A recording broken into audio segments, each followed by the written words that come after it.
वृंदावन का उस समय हमने अखंड संकल्प नहीं लिया था, उसके पहले की बात है। तो वहां रह रहे थे, तो जहां से देवालय प्रारंभ होता है उसके पहले ही जूते और साइकिल, मोटरसाइकिल वहीं दूर खड़ी कर दी जाती थी। तो एक आदमी मोटरसाइकिल से चढ़े हुए वहां से क्रॉस करने लगा। तो हम बैठे थे, दो चार गांव के वृद्ध लोग बैठे हुए भगवत चर्चा कर रहे थे। तो हमारी दृष्टि की कहा, यहाँ जूता चप्पल, यहाँ मोटरसाइकिल, चलो पीछे वापस करो। उसने नहीं वापस की, वही मोटरसाइकिल खड़ी की और बूट पहने हुए जहां निषेध था वहां सब घूम आया।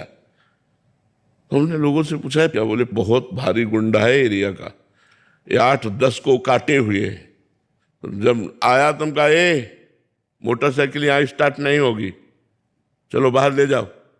मतलब आदेश था कि मोटरसाइकिल यहाँ स्टार्ट मत करना। हमारा भाव था आगे जो हमारी सीमा है उसके बाहर जाकर स्टार्ट करो। उसने स्टार्ट की, नहीं स्टार्ट हुई। हमने कहा था मोटरसाइकिल स्टार्ट यहाँ नहीं होगी, हमारा आदेशात्मक वचन था, लेकिन मोटरसाइकिल ही स्टार्ट नहीं हुई। अब वो लाख प्रयास कर लिया, हम कहा ले जाओ इसको, घसीट के बाहर ले जाओ। वो घसीट के बाहर ले गया। लोगों ने कहा महाराज आपने गलत किया।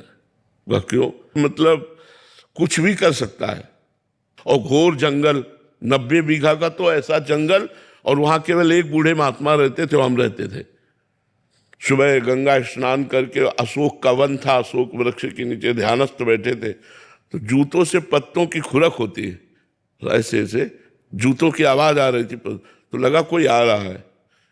धीरे धीरे ध्यान को छोड़ा और दृष्टि डाली ऐसे कि इस समय कौन आ रहा है। मतलब निषेधात्मक समय, ध्यानस्थ, हम ध्यान का समय कर रहे हैं, कोई यहाँ परिचय वाला तो आएगा नहीं। तो देखा वही आ रहा था, वही गुंडा आया। अरे बाबा जी, हमारी तरफ देखा हूं, बिल्कुल जैसे कोई एकदम मूड में हो। तो हमें भय नहीं लगा, गंगा जल का कमंडल रखा हुआ था। हम कहा हाँ बोलिए। तो उसने पिस्तौल निकाली, सामने रखा, बोला इसे जानते हो? जानते हैं।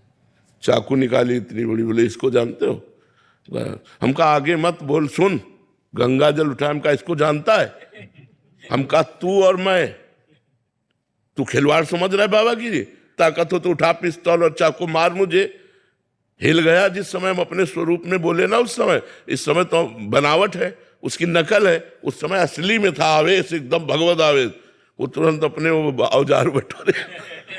अगर तपस्या और भजन नहीं तो ऋषि मुनि जंगलों में ऐसे थोड़ी रहते थे।